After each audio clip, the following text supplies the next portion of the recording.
Привет, Янокс. Сегодня мой любимый завтрак в ближайшие месяца два, наверное, я так думаю. Это блинчик окономияки, японский с капустой.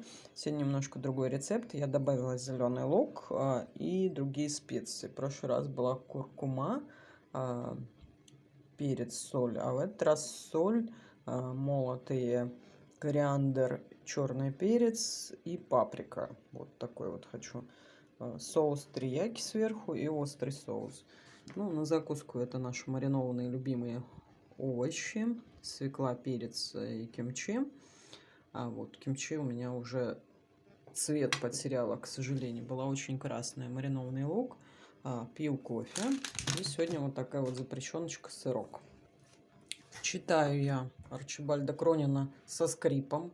Вообще не читается. Вот взяла полегче что-то прочитать. Давно-давно в детстве я читала много любовных романов.